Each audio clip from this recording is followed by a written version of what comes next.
Welcome back, guys, and hello to you new people.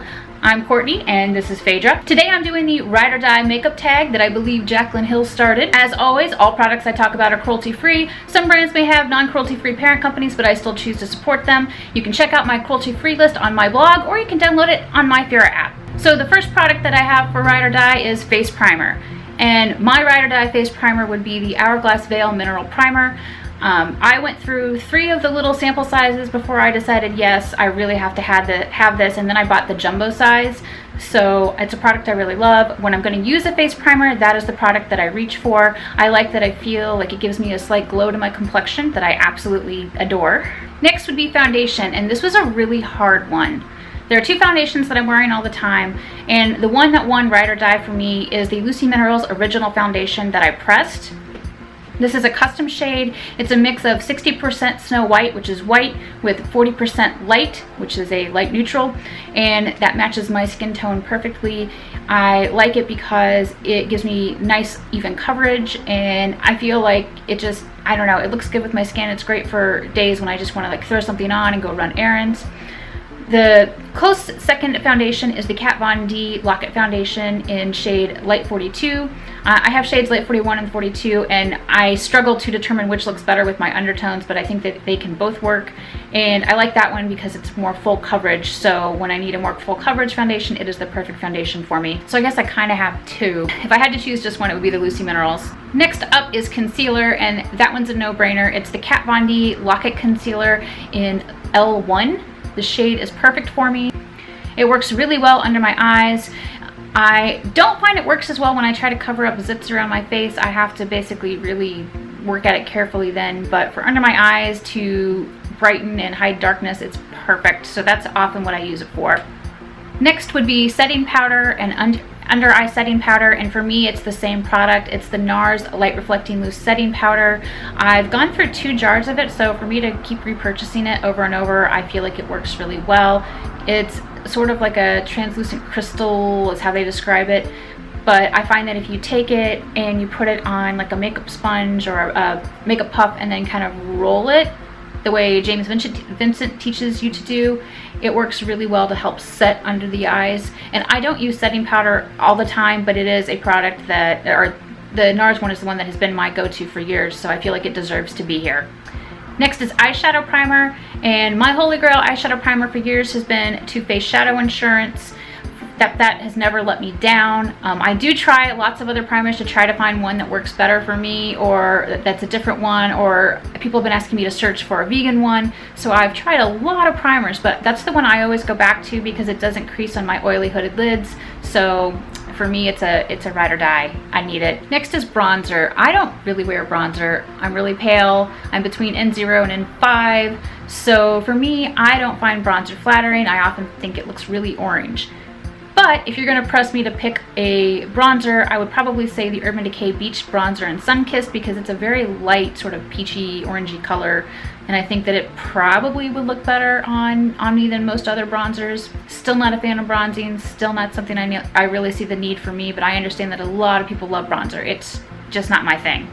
Next up is blush, and for me the Urban Decay Afterglow blushes are my go-to. I wear those more than any other blushes in my collection, including my NARS. The shades that I like the best are X-Rated, which is like a medium pink. I like Video. I like Bittersweet, which is a purple. I love Quickie and Obsessed and Score. Ugh, I love them. If I had to pick just one, it would be X-Rated because it's a pink, but it's sort of, I guess it's more like a neutral pink or something, because I feel like I can wear it with almost anything. Next up is highlighter, and my favorite highlighter is Notoriously Morbid Osteomancy. It's got a white base with like a silvery blue reflect. It's what I'm wearing on my cheeks right now. So if I turn my head, you can see my highlight, my glow. I think it's gorgeous on pale skin, and that's why I reach for it over and over and over again, and it's vegan. Next is eyelashes, and before I started getting eyelash extensions, I wore a lot of Ardell Dummy Wispies if I was gonna wear fake eyelashes, which I would do on and off. I think that with hooded eyes, having eyelashes that are the right shape if you're going to wear falsies is very important, and I felt like Dummy Wispies were very flattering on my hooded eye shape. Next we have mascara, and my ride or die mascara would be Urban Decay Perversion Mascara. It gives good length in my experience, as well as giving me a little bit of volume, which is what I always feel like I need. I feel like my lashes, because I have hooded eyes, are always hidden. Like, I can curl them, but they never want to pop out just right. That's why I started doing eyelash extensions, because I feel like the eyelash extensions make my lashes, because they're only like a tiny bit longer than my normal lashes, they just make my lashes perfectly curved. So yeah, I think that Perversion is a great mascara. And for those who are asking, yes, I think it's better than Sex. Next up is eyeshadow palette, and this is a tough one, but I feel like my Ride or Die eyeshadow palette is probably the Urban Decay Naked Basics palette. That palette has been all over the US with me. It's been to California a couple times, it's been to New York a couple times, it's been to Indiana, to Traverse City, in Michigan. It's been everywhere I've gone, and I take it because it's a companion palette to all of my brights. So if I take that palette, I'm also taking a bunch of brighter shades, because I use that for my hood. I think that I will probably also fall in love with the new Urban Decay Ultimate Naked Basics palette that's coming out, that has like twice the amount of matte shades. But for now, the original Naked Basics one is my go-to Ride or Die eyeshadow palette. Next up is lipsticks, and my Ride or Die lipsticks are Urban Decay Vice lipsticks. If I have to pick just one color, it's gonna be Crank. And that's because Crank is the perfect balance of pink and purple to me. It's one of my all-time favorite shades. You can change it so much just by changing the pencil that you put underneath it. If you put a purple pencil underneath it, it really brings out the purple tones. If you use pink underneath, it makes it sort of more of a bright pink. I also like using it with a color that matches, like NYX Run the World matches it perfectly. If you use a black with it, it deepens it. I recently tried it with Blackmail and it was really neat. I love the color so much. It is my all-time favorite color, that if I only could wear one lipstick for the rest of my life, it would be Crank.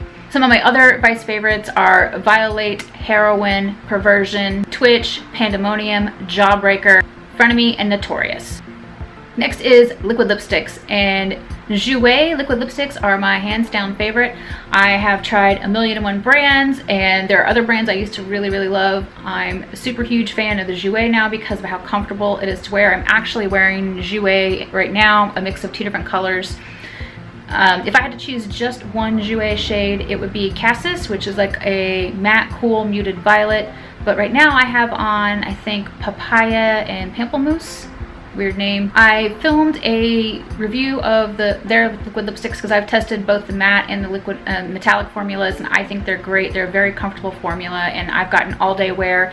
If you watch my Kat Von D mega review video, I reviewed 2 colors in that video, so you can see it's a formula I truly love, and it wears really well. It's a very comfortable formula. So yes, love it. Totally worthy of a Ride or Die. Next is lip gloss. I'm not much of a lip gloss fan, but I would say that Urban Decay Vanity, which is like a black with iridescent sparkle, is a gorgeous lip gloss. There's a really old Urban Decay color that's called, I think, Midnight Cowboy, that's in their Lip Junkie formula, so they don't have it anymore, but it was like a sheer with iridescent sparkle. I love that one too. Basically, I don't wear gloss often, but if I do, I want something that has iridescent sparkle in it. I'm easy to please when it comes to gloss, I just don't wear it very often. Next is lip pencil, and for me, the Urban Decay 24/7 lip pencils are my all-time favorite. For one color, if I had to choose just one, it would be Urban Decay Native, because that is like a My Lips But Better type of pale pink for me. So I can wear it with anything. If I don't know what to put on and I just am in a hurry, I will actually use Native Pencil or the Native Lipstick. And so I think it's a great color, and that's why it's on my list. Next is setting spray, and for me, Urban Decay's All Nighter setting spray is the best.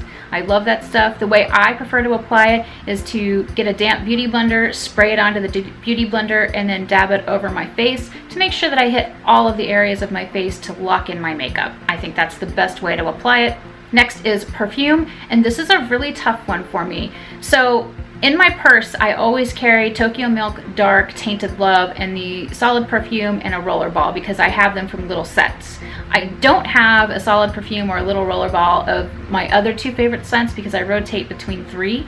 And my other 2 favorite scents are Cocoa Pink Hawaiian Cake and Cocoa Pink Cinderella's Carriage. So it's hard for me to choose just one.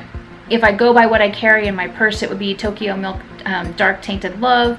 But if I go by what I wear typically like around my house, right now it would be Hawaiian Cake, because that's kind of like my summery scent, and Cinderella's Carriage is often what I wear in the fall. Next up is makeup brushes. And as you know, this summer I splurged for my birthday on I bought myself a ton of the new Urban Decay Pro brushes. I have fallen in love with them. I basically have replaced all of my brushes with the Urban Decay brushes. There are like a few key brushes that I have from other brands. I have a few from Sigma. I have a few from Makeup Geek. I have a few from Real Techniques that I still use, but the majority of what I'm using now is the Urban Decay Pro brushes. So I'm no longer using my Goss brushes anymore, because I found that the Urban Decay Pro brushes have basically met all of my brush needs. For me, brushes, I need like a specific like shape or a brush to function in a specific way, especially for my hooded eyes. So it took me a long time to find brushes to replace the Goss, because the Goss brushes were a very good shape. But I'm absolutely in love with the Urban Decay Pro brushes. They are my ride or die brushes. I could not live without them at this point. Last but not least, I'm going to talk about hair dye. And for me, Pravana is my ride or die hair dye, because it keeps my hair color looking great. I feel like it works better for me than Manic Panic or Special Effects or any of the other brands that I've tried. And yes, it doesn't have as many different individual shades, but you can custom mix your own shades. And if you have a stylist who knows what they're doing, they can custom mix shades for you too. So for me, I absolutely love Pravana, and it is on my list, because I think that it really helps me to feel more confident and have my hair look gorgeous. So anyway, I hope you enjoyed my answers to the ride or die tag. Let me know your thoughts below. If you like this video, give it a thumbs up and share. I love it when you share. And if you haven't already, make sure you hit the subscribe button so you don't miss a video. Thanks so much for watching.